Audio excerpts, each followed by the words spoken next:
जय हिंद मेरे प्यारे दोस्तों। आज है 13 मार्च 2025 और आज के जितने भी महत्वपूर्ण करंट अफेयर्स होंगी और स्टैटिक जीके होंगी वो सभी हम इस वीडियो में डिस्कस करेंगे। तो आइए शुरू करते हैं आज का महत्वपूर्ण current affairs with static GK. आज का पहला प्रश्न है, नो स्मोकिंग डे कब मनाया जाता है?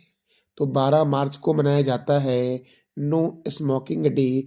मेरे प्यारे दोस्तों याद रखना, 12 मार्च को मनाया जाता है नो स्मोकिंग डे। अब तक इस महीने में कौन कौन से महत्वपूर्ण दिवस मनाए गए हैं? तो अंतर्राष्ट्रीय व्हील चेयर दिवस 1 मार्च, शून्य भेदभाव दिवस 1 मार्च, विश्व समुद्री घास दिवस 1 मार्च, विश्व नागरिक सुरक्षा दिवस 1 मार्च, विश्व वन्य जीव दिवस 3 मार्च, विश्व श्रवण दिवस 3 मार्च, विश्व मोटापा दिवस 4 मार्च को मनाया जाता है। जन औषधि दिवस 7 मार्च, अंतर्राष्ट्रीय महिला दिवस 8 मार्च और इस बार के महिला दिवस का थीम था एक्सलीरेट एक्शन। अंतर्राष्ट्रीय महिला न्यायाधीश दिवस 10 मार्च और राष्ट्रीय महिला दिवस कब मनाया जाता है? तो 13 फरवरी को राष्ट्रीय महिला दिवस मनाया जाता है। देखो दोस्तों, अंतर्राष्ट्रीय महिला दिवस 8 मार्च और राष्ट्रीय महिला दिवस 13 फरवरी को मनाया जाता है। अगला प्रश्न है, भारतीय बैंक संघ की मुख्य कार्यकारी अधिकारी कौन बने हैं? तो भारतीय बैंक संघ के मुख्य कार्यकारी अधिकारी बने हैं अतुल कुमार गोयल। कौन बने हैं? तो अतुल कुमार गोयल बने हैं भारतीय बैंक संघ के मुख्य कार्यकारी अधिकारी। अब देखो, भारतीय लघु उद्योग विकास बैंक के सीएमडी हैं मनोज मित्तल। टाटा ट्रस्ट के अध्यक्ष हैं नोएल टाटा। एचपीसीएल के सीएमडी कौन बने हैं? विकास कौशल। मुख्य चुनाव आयुक्त कौन है भारत के? ज्ञानेश कुमार। सीआरपीएफ के महानिर्देशक कौन है? ज्ञानेंद्र प्रताप सिंह। बीसीसीआई के सचिव हैं देवजीत सैकिया। और इसरो के नए अध्यक्ष कौन है? तो वी नारायणन हैं इसरो के नए अध्यक्ष। मेरे प्यारे दोस्तों, बीसीसीआई के कोषाध्यक्ष कौन है? प्रभतेज सिंह भाटिया। भारतीय एथलेटिक्स महासंघ के अध्यक्ष हैं बहादुर सिंह साग। एसोचैम के नए महासचिव हैं मनीष सिंघल। भारतीय खाद्य निगम का सीएमडी आशुतोष अग्निहोत्री को बनाया गया है। राष्ट्रीय मानवाधिकार आयोग के अध्यक्ष हैं बी राम सुब्रमण्यम। भारतीय रिजर्व बैंक का 26वां गवर्नर कौन बने हैं? तो संजय मल्होत्रा बने हैं। नासा के नए प्रमुख कौन बने हैं? जेरेड इसाकमैन नासा के नए प्रमुख बने हैं। फिक्की के नए अध्यक्ष बने हर्षवर्धन अग्रवाल। भारतीय एयरटेल के सीईओ कौन बने हैं? शाश्वत Sharma. Airport authority of India के अध्यक्ष हैं विपिन कुमार।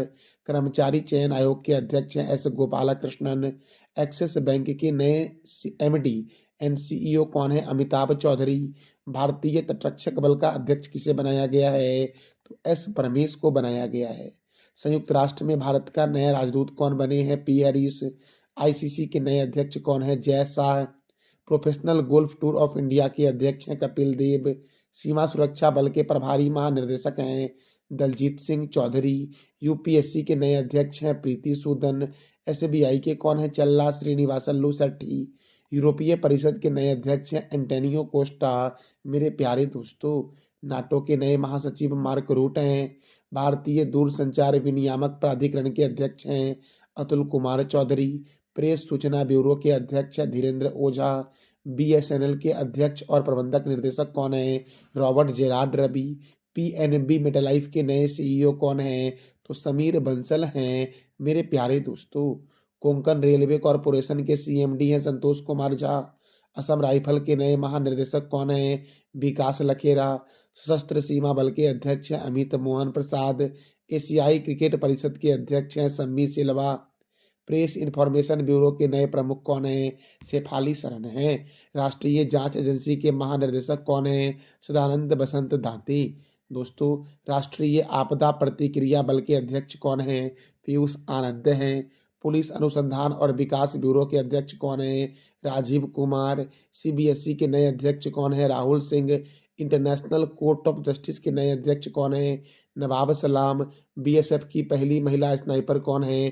तो सुमन कुमारी हैं। दोस्तों, प्रसार भारती के अध्यक्ष कौन है? तो नवनीत कुमार हैं। भारत के मुख्य सूचना आयुक्त कौन है? हीरा लाल समारिया।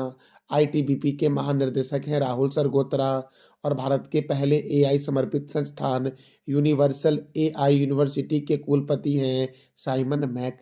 एडीबी अर्थात एशियन डेवलपमेंट बैंक के 11वें अध्यक्ष बने हैं मसातो कांडा मेरे प्यारे दोस्तों। और एडीबी का मुख्यालय कहाँ है, एशियन डेवलपमेंट बैंक का मुख्यालय कहाँ है, तो इसका जवाब दे दो आप कमेंट बॉक्स में। अगला प्रश्न है, हाल ही में प्रधानमंत्री नरेंद्र मोदी ने किस देश के राष्ट्रपति धर्म गोकुल को महाकुंभ का गंगाजल उपहार स्वरूप दिया है? तो मॉरिशस के राष्ट्रपति धर्म गोकुल हैं, जिन्हें प्रधानमंत्री नरेंद्र मोदी के द्वारा महाकुंभ का गंगाजल उपहार स्वरूप दिया गया है। देखो, मॉरिशस के संस्थापक कौन हैं, तो सर शिवसागर राम गुलाम हैं और मॉरिशस की राजधानी है पोर्ट लुइस। प्रधानमंत्री नरेंद्र मोदी ने सर शिवसागर राम गुलाम बॉटनिकल गार्डन में पौधारोपण किया। प्रधानमंत्री नरेंद्र मोदी को the grand commander of the order of the star and की ऑफ द इंडियन ओशन पुरस्कार, जो मॉरिशस का सर्वोच्च सम्मान है, इससे सम्मानित किया गया है प्रधानमंत्री नरेंद्र मोदी को मेरे प्यारे दोस्तों। अगला प्रश्न है, हाल ही में भारत और किस देश के बीच बोगो सागर नौसैनिक अभ्यास का आयोजन बंगाल की खाड़ी में हुआ है? तो देखो, भारत और बांग्लादेश के बीच होता है बोगो सागर नौसैनिक अभ्यास और संप्रीति थल सैनिक अभ्यास भी भारत और बांग्लादेश के बीच ही होता है। बांग्लादेश की राजधानी है ढाका, बांग्लादेश की करेंसी है बांग्लादेशी टका और बांग्लादेश के प्राइम मिनिस्टर हैं मोहम्मद यूनुस मेरे प्यारे दोस्तों। बांग्लादेश की संसद का नाम है जातीय संसद। देखो, बांग्लादेश जो है आपका, बांग्लादेश नौसेना का बीएनएस अबू उभैदा युद्धापोत शामिल हुआ है इस अभ्यास में और भारतीय नौसेना का आईएनएस रणवीर शामिल हुआ है। भारतीय नौसेना का कौन सा युद्धपोत दोस्तों शामिल हुआ है, तो क्या बोलोगे, आईएनएस रणवीर हुआ है बोगो सागर नौसैनिक अभ्यास में शामिल। और बांग्लादेश नौसेना का दोस्तों बीएनएस अबू उबैदाह शामिल हुआ है युद्धपोत बोगो सागर नौसैनिक अभ्यास में। और बांग्लादेश के संसद का नाम है जातीय संसद। अंतर्राष्ट्रीय महिला दिवस पर किसने सीतारा अभियान की शुरुआत की है, तो स्टार हेल्थ इंश्योरेंस के द्वारा सीतारा अभियान की शुरुआत अंतर्राष्ट्रीय महिला दिवस पर की गई है और अंतर्राष्ट्रीय महिला दिवस मनाया जाता है 8 मार्च को। इस बार के अंतर्राष्ट्रीय महिला दिवस का थीम क्या था, तो इसका जवाब दे दो आप कमेंट बॉक्स में मेरे प्यारे दोस्तों। अगला प्रश्न है, Stockholm International Peace Research Institute अर्थात इसको बोलते हैं सिपरी, तो सिपरी की रिपोर्ट 2020 से 24 के अनुसार विश्व का सबसे बड़ा हथियार आयातक देश कौन बना है, तो विश्व का सबसे बड़ा हथियार आयातक देश बना यूक्रेन। दूसरे स्थान पर मेरे दोस्तों भारत है, तीसरे स्थान पर है कतर, चौथे स्थान पर कौन है, तो सऊदी अरब है, याद रखना। तो Stockholm International Peace Research Institute की रिपोर्ट के अनुसार 20 से 24 के अनुसार विश्व का सबसे बड़ा हथियार आयातक देश बना यूक्रेन। अपना प्यारा देश भारत है दूसरे स्थान पर, कतर है तीसरे स्थान पर और सऊदी अरब है चौथे स्थान पर दोस्तों। यूक्रेन की राजधानी क्या है दोस्तों, तो कीव है और यूक्रेन की राजधानी है कीव और यूक्रेन के राष्ट्रपति कौन है, तो व्लादिमीर जेलेंस्की हैं। कतर की राजधानी है दोहा और कतर की करेंसी है कतरी रियाल।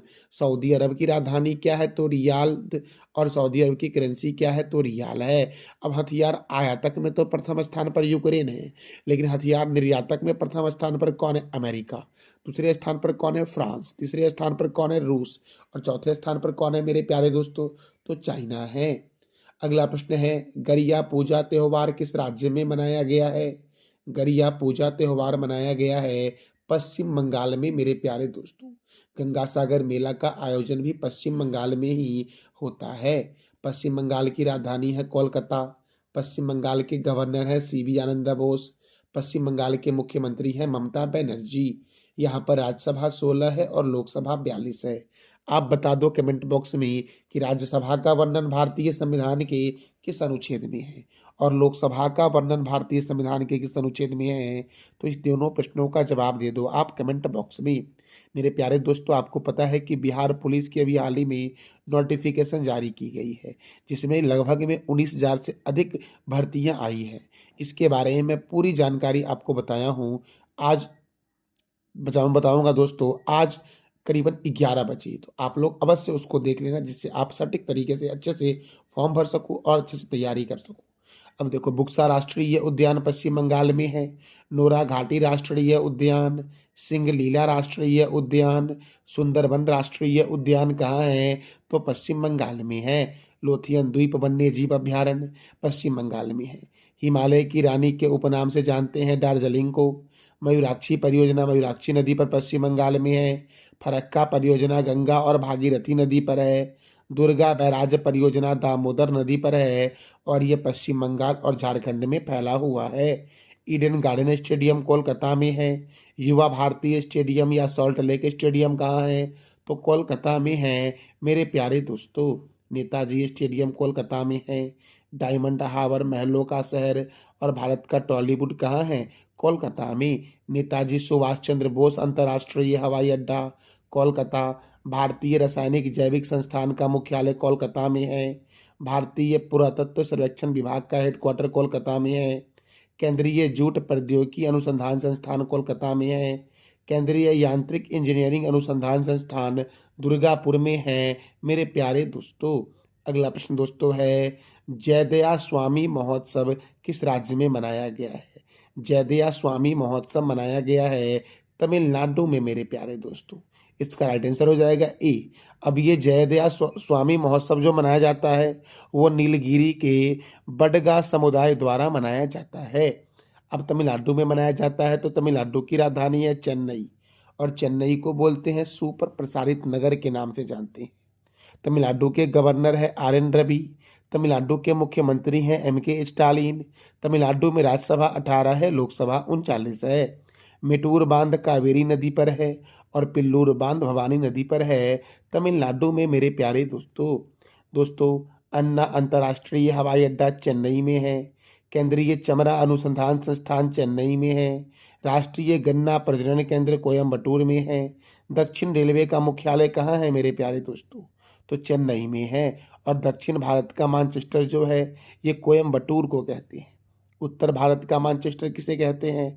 तो ये आप बता दो कमेंट बॉक्स में। वैसे भारत का मानचेस्टर के नाम से अहमदाबाद को जानते हैं और अहमदाबाद साबरमती नदी के किनारे है। अगला प्रश्न है, हाल ही में किस राज्य में आकस्मिक निधि की स्थापना हेतु 500 करोड़ रुपए की राशि देने की घोषणा की गई है केंद्र सरकार के द्वारा? तो मणिपुर में दोस्तों, मणिपुर में आकस्मिक निधि की स्थापना होगी जिसके लिए 500 करोड़ रुपए की राशि देने की घोषणा की गई है। तो देखो दोस्तों, मणिपुर की राजधानी क्या है? इम्फाल। मणिपुर के मुख्यमंत्री कौन है? एन बीरेन सिंह। और मणिपुर के गवर्नर कौन है? अजय कुमार भल्ला। मेघालय की राजधानी क्या है? शिलोंग। मेघालय के मुख्यमंत्री कौन है? कोनार्ड संगमा। और मेघालय के गवर्नर कौन है? CH विजय शंकर। त्रिपुरा की राजधानी है अगरतला। त्रिपुरा के मुख्यमंत्री कौन है? मानिक शाह। और त्रिपुरा के गवर्नर कौन है? एन इंद्रसेना रेड्डी मेरे प्यारे दोस्तों आप बता दो कमेंट बॉक्स में कि ये 3 राज्य जो आपको दिख रहे हैं, इस 3 राज्य में कौन सा ऐसा राज्य है जो तीनों तरफ से बांग्लादेश से घिरा हुआ राज्य है। अगला प्रश्न है, विश्व पैरा एथलेटिक्स ग्रैंड प्रिक्स 2025 का आयोजन कहाँ शुरू हुआ है? तो नई दिल्ली में शुरू हुआ है विश्व पैरा एथलेटिक्स ग्रैंड प्रिक्स 2025 दोस्तों। अब नई दिल्ली में शुरू हुआ है तो दिल्ली यमुना नदी के किनारे है। मुंबई को बोलते हैं भारत का प्रवेश द्वार। भारत में मुंबई को क्या बोलते हैं? भारत का प्रवेश द्वार बोलते हैं। भारत का हॉलीवुड के नाम से जानते हैं, फिल्म नगरी के नाम से जानते हैं। और हैदराबाद को दोस्तों बोलते हैं पाक कला का शहर। चंडीगढ़ में है सुखना झील दोस्तों। और नई दिल्ली, तो देखो ये जितने भी संस्था आपको दिख रहे हैं सभी का मुख्यालय नई दिल्ली में है। केंद्रीय रिजर्व पुलिस बल की स्थापना 1939 में हुई। राष्ट्रीय क्रेडिट कोड की स्थापना 1948 में हुई। भारत तिब्बत सीमा पुलिस की स्थापना 1962 में हुई। सीमा सुरक्षा बल की स्थापना 1965 में हुई। राष्ट्रीय सुरक्षा गार्ड की स्थापना 1984 में हुई। केंद्रीय औद्योगिक सुरक्षा बल की स्थापना 1969 में हुई। और ये सभी का मुख्यालय कहाँ है दोस्तों? तो नई दिल्ली में है। हुमायूं के मकबरे का निर्माण हाजी बेगम ने करवाया है और ये भी नई दिल्ली में है मेरे प्यारे दोस्तों। तो ये था हमारा आज का महत्वपूर्ण current affairs with static GK. आज का आपका दोस्तों 3 प्रश्न मैं फिर से आप पूछूंगा। कल जो मैंने आपसे पूछा था वो था विश्व मोटापा दिवस कब मनाया गया? 4 मार्च को। सुल्तानगंज रेलवे स्टेशन का नया नाम क्या होगा? अजगैबीनाथ धाम। और चाबहार बंदरगाह किस देश में है? तो ईरान में है। ये मैंने कल आपसे पूछा था। आज आपको बताना है कि नाथुल्ला दर्रा किस देश में है, नंदी हिल्स किस राज्य में है और आगाखा पैलेस कहाँ स्थित है। तो इस तीनों प्रश्नों का जवाब दे दो आप कमेंट बॉक्स में। यह जानकारी कैसी लगी इसका फीडबैक आप अवश्य कमेंट बॉक्स में देना। और दोस्तों मन लगा के पढ़ो ताकि आपको सफलता जल्दी से प्राप्त हो जाए। थैंक यू सो मच मेरे प्यारे दोस्तों।